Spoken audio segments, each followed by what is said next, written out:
Hello, I'm Ruth Grimes, a certified hypnotist and member of the National Guild of Hypnotists. I'd like to spend a few moments with you before your session to talk about hypnosis and perhaps answer some of the questions you may have on your mind. This will save us a lot of time when your session actually begins. Please have a pen and piece of paper handy to write down any questions you have so we can discuss them before your session. Now, for you to understand how hypnosis works, it is very important for you to understand how your mind works. You know, we never think about how our mind works. We basically say to ourselves, if we even think about it, I think, so I exist, and we leave it at that. But you know, we really have three very separate and very distinct minds. They do different things and they have a hard time interrelating and communicating with each other. Imagine an egg to represent the three minds. The hard shell is the conscious mind, the egg white, the subconscious mind, and the yolk is the unconscious mind. So, the conscious mind, the shell, well, that's where we are right now. Below that level of awareness, we have something called the subconscious mind, the egg white, and yet there is a still deeper part of us, the unconscious mind. Basically, that is a part of us that does two things. First, it controls the strength or weakness of the immune system, and secondly, it controls the functions, the automatic body functions, such as our heart beating, our eyes blinking, and things in this order. The conscious mind is where we spend most of our time. I want you to understand that it basically only does four things and no more. The first thing it does, it analyzes. What is that? Well, that's the part of us that looks at problems, analyzes them, figures a way to solve those particular problems bothering us at the moment. It's also the part of us that makes the hundreds of decisions we have to make just to get through an average day. Decisions we think are automatic, but in fact are not. Things like, should I open the door? Should I turn the water on? Should I tie my shoes? Well, we think those are automatic functions, but we must make a decision as to whether or not we want to do these things. Now, the second part of the conscious mind is a part that starts to get us into a little trouble sometimes. We call this the rational part of our conscious mind. This part of us must give us a reason why we behave in any particular fashion. You see, if we don't have a reason why we do the things that we do, we become anxious, nervous, frustrated, and if it goes on long enough, it can lead to serious mental illness. The mental hospitals, for example, are full of people who do things and they don't know why they do them. The only problem with the reason the rational mind may give us on why we behave in any particular fashion is, number one, it is never original. For example, a smoker says he smokes because it calms him down, makes him feel relaxed, gives him time to pause and gather his thoughts. An overweight person will say, I'm overweight because I eat when I'm bored, I eat when I'm nervous, or I have a glandular problem. The problem with this reason is it is never original. Before the smoker developed his habit, he heard other people say, I smoke because it makes me feel calm and relaxed. Or he heard an overweight person say, I'm just overweight because I eat when I'm nervous. The problem with this is we understand and know the reason why people are smokers and overweight. Generally, smokers start because of their need for security. They want to belong to another part of gang of friends, usually in their younger years, somewhere between 12 and 20. Security is a basic need for all human beings. We generally get all the security we need when we grow up in a nice family, but usually at the age of 12 or 13, in that area, our parents don't seem as smart as they used to be, so we shut off our ability to gain security from those individuals, and we want that security by being part of a group of kids at school. Some of them smoke, some of them don't. If we feel we don't belong to this particular group because our subconscious mind is a very interesting part of us, it must protect us against danger and not getting the necessary security we need is a definite danger to us, frequently it will say smokers are accepted and secure. When that happens, the next time someone offers you a cigarette and you take it, immediately you feel like you're part of this group and your security level goes up. That is why people start smoking. It has nothing to do with being calm or relaxed. So you must understand that the reason the rational mind gives us for why we behave in a particular fashion is never original and most always incorrect. You don't start smoking because it makes you feel calm. You start when you need security. Now the next part of the conscious mind is what we call willpower. Now we're all familiar with willpower. You might say, I'm going to put down this pack of cigarettes and nothing will make me start smoking again. Well, we all know how long that lasts. You know if you go on a diet how long that lasts. Just until willpower weakens and then the old habit pattern comes back again. The last part of the conscious mind is what we call working memory. That's the memory we need every day. How do I find my way to work? What's my husband or wife's name? What are my children's names? What is my phone number? Things on this order. Memory we need just to get through an average day. Now this is all that the conscious mind does. It does nothing else. I want you to think of this part of your mind. For example, if you've ever seen that show on TV called Star Trek, I'm sure you're familiar with the character called Spock. Spock is a very logical and analytical person. So our conscious mind, if you will, we call our Spock mind. Very logical, very analytical, and frequently wrong. Now, where the real you, me, and everyone else lives is in the level below the conscious, called the subconscious mind. In the analogy of the egg, this is the egg white, remember? The subconscious mind is awesomely powerful. It can make you into anything you would like to be, rich and famous, thin, happy or sad. It is the real us. To understand how the subconscious mind works, you need to understand that it's very much like a computer, and it operates just like a computer operates. You know that if you go out and buy a computer, put it on your desk, and ask it a question, it will not be able to answer you. The reason is, at that point, the computer has no programming in it whatsoever. Now, a computer can only operate based on the programming that is placed in it, and it must operate on that programming. It has no choice. You know that if you change the programming in a computer that you buy at a store, it no longer can operate on the old programming, and it must operate on the new programming information that has been placed into it. Well, this is the way our subconscious mind works. It's a computer. It functions on the same rules and regulations as an electronic one does, only it is much more powerful. We program our computer every day of our lives through our life experiences. When we're born, our computers are basically unprogrammed. There's a little bit of programming in it, but not much. Every day we add programming to our internal computer. Now the primary rule of our computer is this: it must make us into the type of person that it perceives us to be based on all the programming that has been placed into it, and will continue to be placed into it until we die. For example, if that computer of ours, based on its programming, says we're fat, then we're fat. If it says we're thin, or a smoker, a success, or a failure, that is what we are.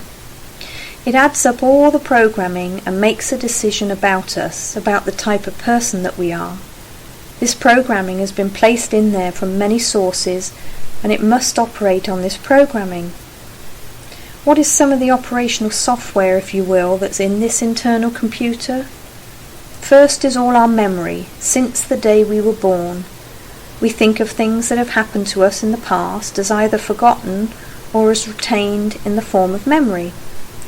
So what we are doing here is we're talking about the working memory of the conscious mind.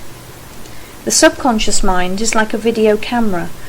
Everything that has ever happened to you, that you have heard, seen, smelled, tasted, is locked permanently into the memory banks of your subconscious mind. We never forget anything. If there's a reason to, in hypnosis, we can access that memory bank, and it seems like we can actually travel back in time. For example, in regression hypnosis, we can travel back and relive your first birthday or your birth.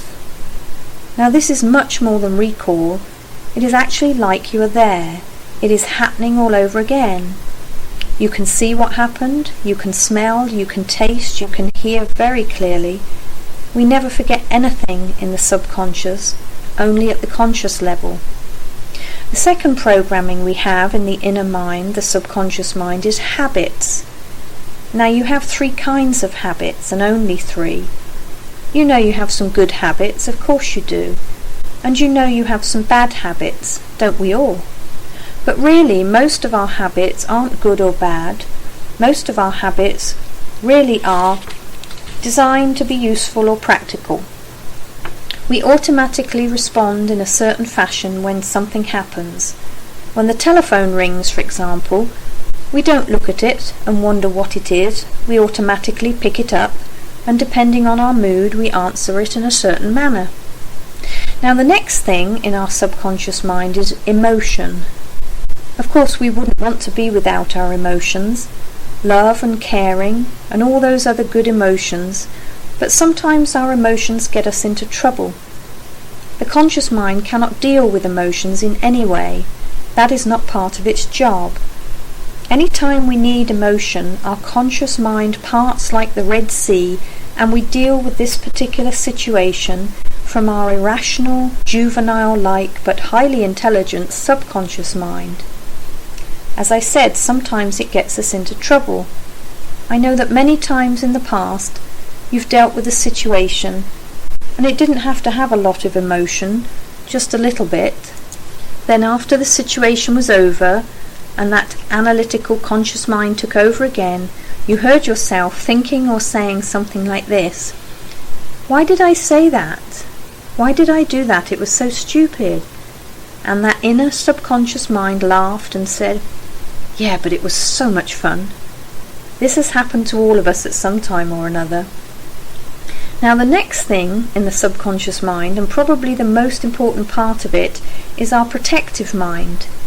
It must protect us against danger, real or imagined. You see, something imagined by the subconscious mind is just as if it was actually happening. It can't tell the difference, and it must protect us against danger. A quick example. A woman came for hypnosis. She was 5'1". She weighed very close, just a few pounds away from 300 pounds. She sat in the chair and told about how she had an eating problem. But the therapist's years of experience told him she didn't have an eating problem. He knew that an event in her past caused her subconscious mind to protect her by making her heavy. Briefly, what happened was this. The particular woman, and she could not recall this with her conscious mind, was when she was just a little 6-year-old girl, her stepfather abused her. She told her mother, and her mother didn't believe her. She felt guilty, as if she was doing something wrong, but she didn't get heavy at that point. Then, when she was in high school in the 50s, she felt as if she was a little bit more promiscuous than she should have been. She felt the boys in high school were just trying to hurt her. That didn't cause her to become heavy either.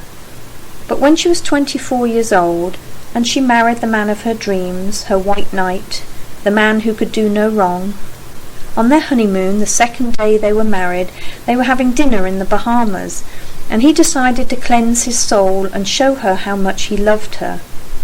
He told her that when he was just a young guy, 18, 19 years old and in the Air Force, he used to pick up women and just use them and throw them away.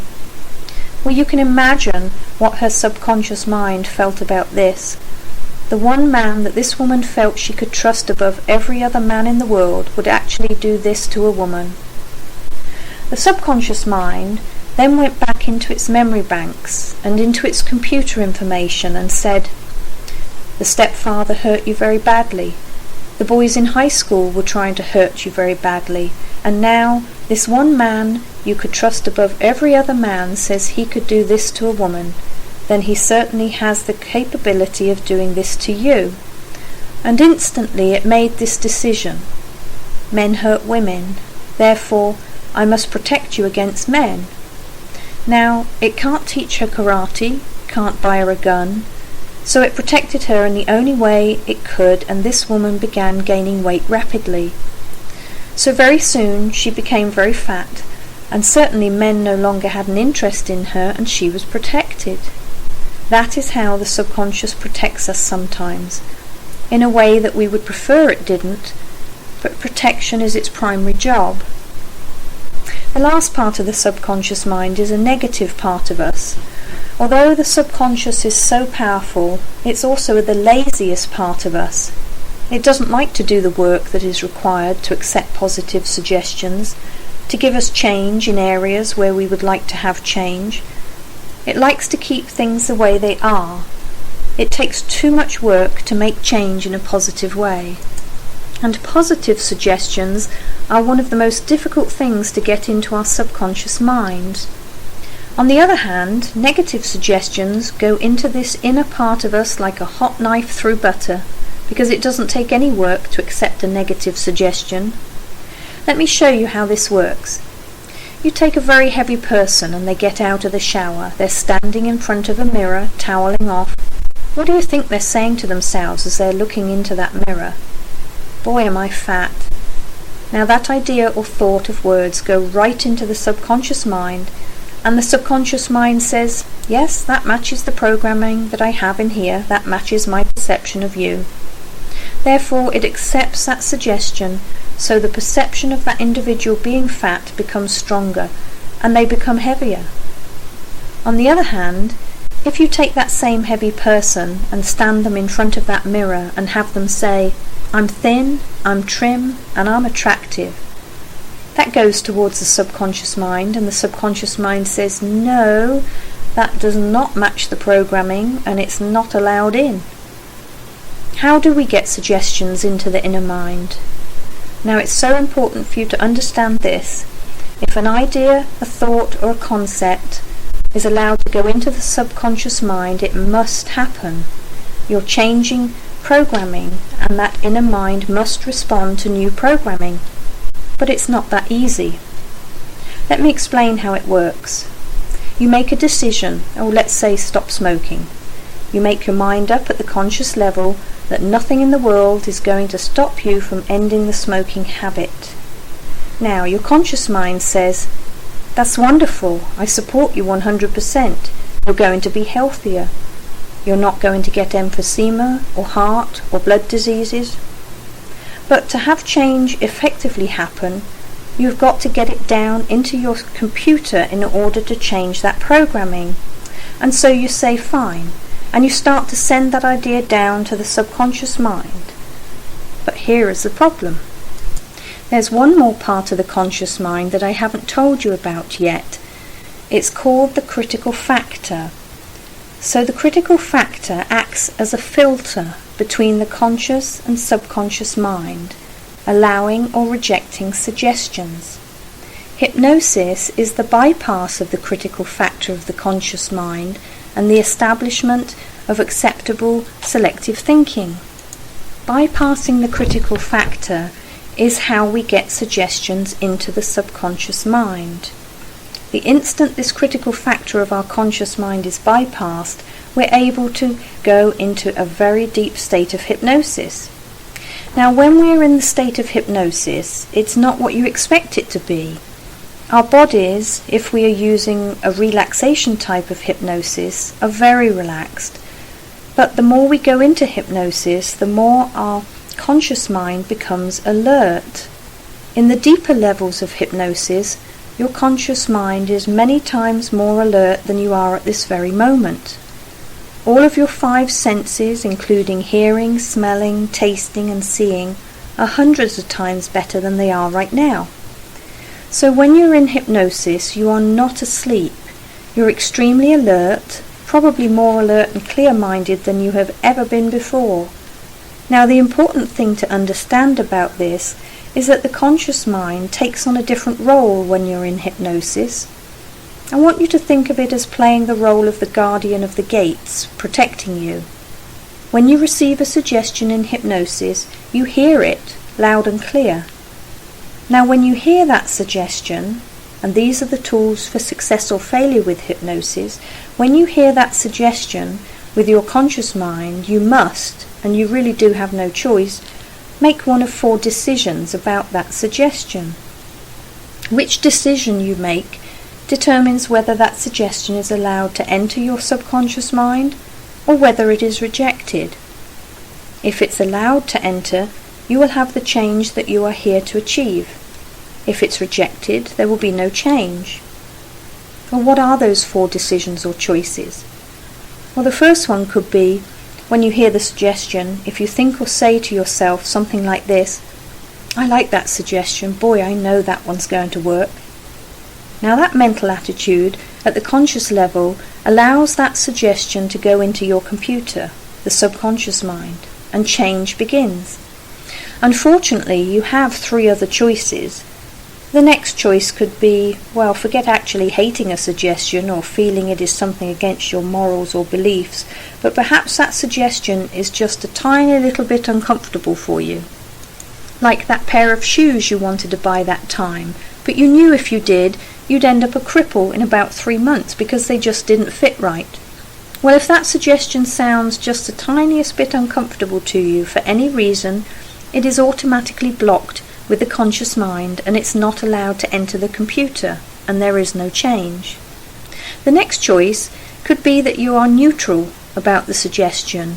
You don't care if you get it or you don't care if you don't get it. It's a kind of meaningless suggestion to you. The conscious mind automatically blocks that suggestion and it cannot get into your computer. The last choice you have is probably the choice which causes more people to fail with hypnosis if they do fail. It goes something like this. When you hear the suggestion, you say to yourself, oh, I like that suggestion, boy, I hope it works. The word hope is the twin sister of the word try, and try means automatic failure. If you look back on your life, being honest with yourself, any time you tried to do something you failed. Okay, Mum, I'll try. Okay, Dad, I'll try. Try means failure. If you look back at your life, any time you've said to yourself, I'm going to do it, and there was no question about it, you did it, and you probably did it very well. Hope is the twin sister of try. You could hope for the cows to come home. That doesn't mean they're going to come home. So if you say hope or try, that suggestion is blocked by the conscious mind. It is not allowed to enter the computer and there's no change. Here's a little thought. If you eliminate the words hope and try from your personal and professional vocabulary from this moment on, within a week you're going to feel better than you have felt in a long time. The only time a suggestion is allowed to go into your computer is if you take the mental attitude when you hear that suggestion, I like that suggestion, I know it's going to work, and that is how easy it is. Now, let me give you some real truths. There is only one form of hypnosis. All hypnosis is self-hypnosis.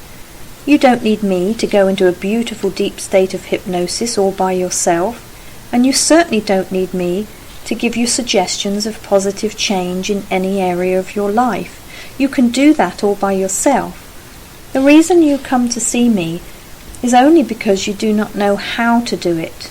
We teach people how to do that all the time. It's the easiest thing in the world. The reality is, all I can ever be is a guide for you and nothing more. If you allow me to be your guide, I'll show you how to place yourself in a beautiful state of hypnosis, feeling the physical relaxation and mental alertness. If you allow me to be your guide, I'll show you how to stay there until we're finished. If you don't want to be in this beautiful relaxed state, the slightest thought by you and it's over, and you're back in your normal state of awareness. But if you follow my guidance, I'll show you how to remain till the session ends. The most important thing of all is, if you accept the suggestions given to you with the correct mental attitude, I like it, I know it's going to work for me, you'll have change in the way you want it. If you take one of the other choices, you fail. I can't force a suggestion into your mind, only you can allow it to happen. Hypnosis is 100% consent state by you. You must allow things to happen. You can stop them from happening with the slightest thought if you don't want it to happen. Now I want you to understand that anyone, as long as their IQ is 70 or above and they want hypnosis, can go into a very deep level of hypnosis quickly, just like that. The only thing that keeps a person from going into that beautiful state of physical relaxation and mental alertness is if they have a fear or a misconception about what hypnosis really is. And I would like to talk briefly about some of the more common fears and misconceptions of hypnosis. Some people feel that when you're in hypnosis that you are asleep. Well, I want you to know that when your mind is 300 or 400% more alert than you are at this very moment, this is about as far from sleep that you are ever going to get. Hypnosis has nothing to do with sleep. Some people are afraid they won't wake up from hypnosis, and that is true. I agree with that. I've never known anyone to wake up from hypnosis. You see, there's only one thing you can wake up from, and that is sleep. If you're not asleep, you can't wake up. Semantics, yes, but we use words in our profession. They are our only tools. The term is emerge from hypnosis. Anytime you would want to emerge from hypnosis, all you have to do is have the slightest thought that you don't want to be in this relaxed state anymore, and instantly it's over and you are back to your normal awareness. Then there is that powerful misconception that some people have that says, I can control you and make you do anything I want you to do. I have to be honest with you, I wish that was true, because then I could guarantee you success. But remember, you have those 4 choices when you hear a suggestion, and that the only time the suggestion is allowed to enter your computer is if you say, I like it, I know it's going to work. I can't force that in. I can't control you. I want you to know that you and you alone are responsible for your success. You and you alone are responsible for your failure. What mental attitude you take when you hear a suggestion determines success or failure. Some people have the misconception they will tell me all their deep dark secrets when they're in hypnosis. For the same reasons of mental alertness, you are more in control of anything you choose to do or say while you are in hypnosis than you are right now. If you don't want to tell me something, then you won't. If I were to ask you for information that was none of my business, you would simply tell me it's none of my business. No one can make you divulge information that is private. As a matter of fact, if I wanted that kind of information from you, I would have a much better chance of obtaining it now in your normal conscious awareness, because right now you're mentally dull compared to your mental capabilities when you are in hypnosis. Some people say, wait a minute, I hear what you're saying, but I've seen stage hypnotists work, and I know those people control those folks. I've seen them bark like dogs and think they have body odour, etc. Let me tell you how it works. When a stage hypnotist comes to town, there is advertising, and a lot of people are interested, so they show up. They want to see the show, and a lot of them would like to be volunteers as subjects for the stage hypnotist. Now, when that stage hypnotist comes out and gives a little bit of a short lecture on hypnosis, saying he is showing the entertainment side of hypnosis, and there is a clinical side, he tells the people, you know, this whole show depends on you, the audience. You're the people that I need for the show. And he asks the people, is there anybody here who will volunteer to come up on stage? Well, you would be amazed at how many hands go up. But that stage hypnotist does not necessarily take those people at all. He tells those people, you know, he says, really good subjects are those individuals who have the best ability to imagine, a wonderful imagination and the ability to concentrate.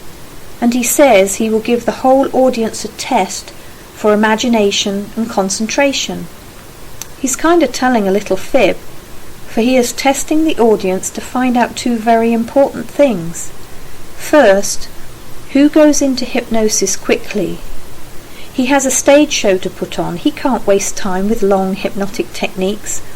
More importantly, he is testing those people to find out who wants to have fun and who is uninhibited in public. These are the people he invites up on stage. They usually enter hypnosis very rapidly and very easily, and those people, when they hear the suggestion because they want to have fun, take the mental attitude, I like it, I want it to work, and it does. Many times on the stage, a person may think they want to do these things, but when it comes time to actually have it happen, they don't have the correct mental attitude and the suggestion is ineffective. Now these people, the stage hypnotist either sends back to their seats, or if it's long enough into the show, he will sit them on a stage chair and ignore them for the rest of the show. Stage hypnosis operates by the same rules as clinical hypnosis. You always have the choice as to whether or not you want that change. If you don't want it, truthfully don't want it, it will be rejected and there will be no change. So you see, hypnosis is up to you. With my training in hypnosis, I know exactly what to say to my clients, and if they accept those suggestions, they'll have a wonderful change, and if they reject them, they will have no change. If you accept the suggestions with the correct mental attitude, I like it, I know it will work, yes, you'll have 100% success. If you accept with any other ideas, you will fail. It's up to you. I know you're going to enjoy our sessions together, so if you have any questions, just write them down on a piece of paper so we can talk about them a little more. If there's something I haven't covered in our talk you would like to know more about, I'll be happy to discuss it with you. And remember, hypnosis is a wonderful, wonderful way to change our lives, and it's available to you. Thank you for giving me this time with you, and I look forward to working with you.